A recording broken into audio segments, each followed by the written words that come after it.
तो आज हम जेई सीरीज़ का दूसरा सवाल लेकर आपके सामने आए और ये जो सवाल है ये एनएलएम के ऊपर है। अब देख लेते हैं कि न्यूटन्स लॉज का हम किस तरीके से यूज़ करते हैं एक्सेलरेशन फाइंड करने के लिए। जैसे इस सवाल में पूछा जा रहा है कि what is the acceleration of ways of mass 5m। तो इस वेज का मास जो है 5m है। यहाँ पे हमारे पास एक ब्लॉक है जिसका मास m है और यहाँ पर एक ब्लॉक है जिसका मास है 2m। अगर हम इस सिस्टम को ग्राउंड के रिस्पेक्ट में देखते हैं और इस सिस्टम को वेज के रिस्पेक्ट में देखते हैं, दो तरीके से हम इस सवाल को से डील कर सकते हैं। तो सबसे पहले हम देखते हैं कि अगर वेज पे एक पर्सन है और ये इसको ऑब्जर्व कर रहा है तो किस तरीके से इसके लिए इसका मोशन होगा। मान लेते हैं कि ये जो ब्लॉक है वेज के रिस्पेक्ट में इसका एक्सेलरेशन ए है, तो जो भी इस ब्लॉक का एक्सेलरेशन होगा वेज के रिस्पेक्ट में वही 2m का भी एक्सेलरेशन होगा वेज के रिस्पेक्ट में। सो जो हम इक्वेशन लिखेंगे वो वेज के रिस्पेक्ट में लिख रहे हैं। वेज पे ये जो हमने वेज के रिस्पेक्ट से हम इसको देख रहे हैं, वेज पे हमने जो आदमी खड़ा किया है उसके रिस्पेक्ट में हम इक्वेशन को लिख रहे हैं। ठीक है, अब जैसे ये वेज भी कहीं मूव करेगा, अब ये क्या कहाँ मूव करेगा, जैसे ये 2m है, ये 2m का नॉर्मल रिएक्शन लगेगा इस डायरेक्शन में इस वेज पे, तो वेज इस डायरेक्शन में मूव कर सकता है, चांसेस हैं, या तो फिर किसी भी डायरेक्शन में मूव कर सकता है। हम मान लेते हैं कि इस डायरेक्शन में वेज मूव कर रहा है, मान लेते हैं, तो ये इसका एक्सेलरेशन हम ले लेते हैं b इस डायरेक्शन में। अब ये हमको कैलकुलेट करना है कि ये b का वैल्यू क्या है। ए है एक्सेलरेशन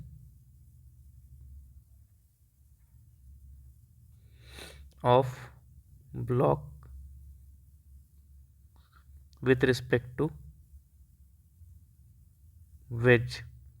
ठीक है, अब अगर हम ग्राउंड पे जो आदमी खड़ा होकर के रखा है हमने, अब ये आदमी अगर इस सिस्टम को देख रहा है तो इस आदमी के लिए हम देखेंगे इस सिस्टम पे, पूरे सिस्टम पे कोई भी हॉरिजॉन्टल फोर्स नहीं है क्योंकि सारा सरफेस स्मूथ है।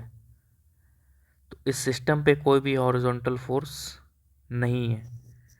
Net horizontal force on this system is 0।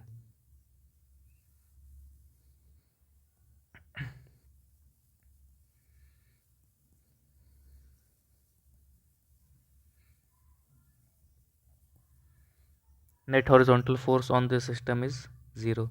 तो इसका मतलब है कि अगर फोर्स 0 है तो हम ऐसा लिख सकते हैं, नेट फोर्स 0 है तो that means summation of mi ai should be also equals to 0। ये सिस्टम पे अगर हमारा नेट फोर्स 0 है तो समेशन ऑफ mi ai का वैल्यू भी 0 होना चाहिए, क्योंकि फोर्स का फॉर्मूला होता है F is equals to m into a for one system और वन बॉडी। मतलब एक बॉडी के लिए जब हम लिखते हैं एक ऑब्जेक्ट के लिए या पार्टिकल के लिए तो F is equals to ma, और अगर बहुत सारे सिस्टम के लिए इसी फॉर्मूला को लगाना है तो जो भी टोटल फोर्स लग रहा है यहाँ पे आ जाता है राइट हैंड साइड में, ma का समेशन हो जाता है, मतलब सारे मासेस का एक्सेलरेशन का प्रोडक्ट जो भी है उसको हम ऐड करके लिख देते हैं। अब हम देखते हैं कि इसका समेशन अगर हम 0 करेंगे, पर यहाँ पे जो ए आई है, यहाँ पर ए आई हम लिख रहे हैं कि ए आई ग्राउंड के रिस्पेक्ट में जो ऑब्जर्वर देख रहा है उसके लिए। ठीक है, तो हम देखते हैं कि 5m के लिए हम सबसे पहले लिख लेते हैं। तो 5m के लिए अगर हमको लिखना हो तो उसको हम लिख सकते हैं 5m minus b i cap. Minus b i cap इस तरीके से हमने लिखा कि इस डायरेक्शन को हमने एक्स एक्सिस ले लिया और ऊपर वाले डायरेक्शन को वाई एक्सिस ले लिया। तो इसका इस चीज़ के लिए हम इसका बी का जो डायरेक्शन है वो नेगेटिव एक्स एक्सिस के अलॉन्ग है, इसलिए माइनस बी आई कैप। ठीक है, प्लस अब बारी आ रही एम, इस ब्लॉक एम के लिए लिखने की बारी है। तो इसका मास एम है, सब कैपिटल एम है, तो इसको हम टिक कर लेते हैं कैपिटल एम। वैसे इस मास का एक्सेलरेशन अगर हमको ग्राउंड के रिस्पेक्ट में लिखना हो तो ये एक तो ए से जा रहा था लेफ्ट डायरेक्शन में, acceleration of block with respect to wedge is a in left direction, और ये वेज के इफेक्ट से और एक इफेक्ट आएगा लेफ्ट साइड में जो ऐड हो जाएगा, तो हो जाएगा m a plus b minus i cap.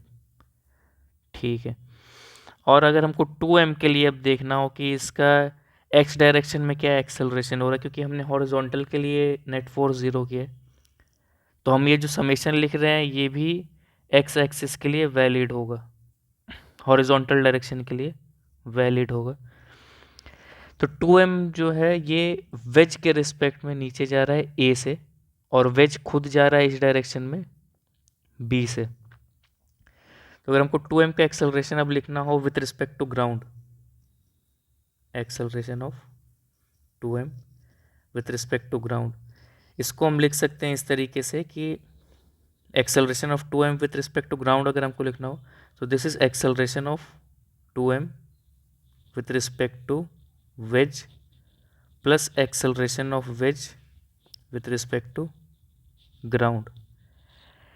तो वेज इस तरीके से ये रिलेटिव मोशन में हम पढ़ते हैं कि अगर हमको इस ब्लॉक का 2m का एक्सेलरेशन लिखना हो, तो हम इस तरीके से इसको देख सकते हैं कि acceleration of 2m with respect to ground is equal to acceleration of 2m with respect to wedge plus acceleration of wedge with respect to ground. तो acceleration of 2m with respect to wedge को vector form में अगर हम लिखना चाहें तो इसको हम ये लिख सकते हैं कि वेज पे जो पर्सन खड़ा हुआ है उसके लिए ये 2m नीचे जा रहा है, इस डायरेक्शन में इंक्लाइन के अलॉन्ग जा रहा है, इसका एक्सेलरेशन a है। तो इसका x कंपोनेंट जो है ये हो जाएगा, ये 60 डिग्री एंगल है, तो इसका x कंपोनेंट को हम लिख सकते हैं a cos 60 degree i cap,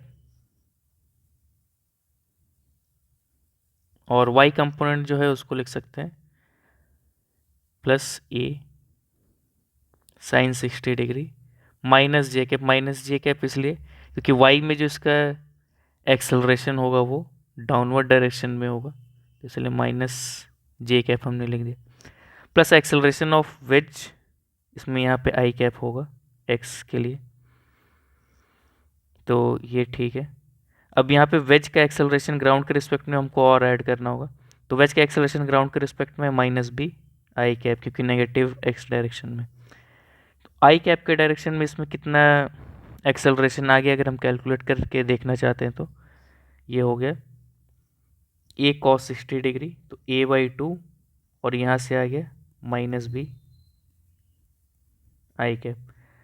ये क्वांटिटी जो है जे कैप का एक्सेलरेशन है, ये हमारे लिए यहाँ पे काम में नहीं आएगा, तो इसका एक्सेलरेशन हमको x में पता चल गया कि a/2 minus b i cap. तो यहाँ पे हम इक्वेशन में लिख देते हैं plus 2m a/2 minus b i cap. इस तरीके से हमने, अब ये जो है 0 के इक्वल होगा, तो इस इक्वेशन को अब हम अगर सॉल्व करना चाहते हैं तो इस इक्वेशन को हम सॉल्व करना चाहते हैं, ये हो जाएगा 0 is equals to minus 5mb minus ma minus mb।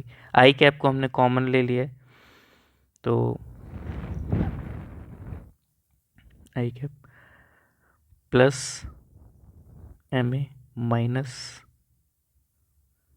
2mb। तो हम देखेंगे कि ये दोनों कट गए और 0 इज इक्वल्स टू हमारे पास आ गया minus 5 6 7 8 minus 8 mb I cap. तो पॉसिबल वैल्यू b का बस क्या हो सकता है 0।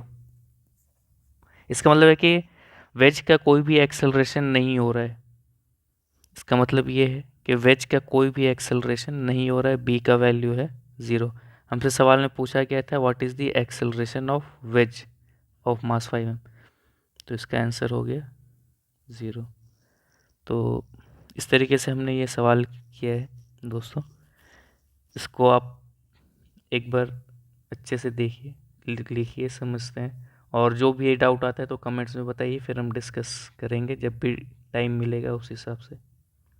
और इस सीरीज़ में आगे भी ऐसे अच्छे अच्छे सवाल हम लेते रहेंगे।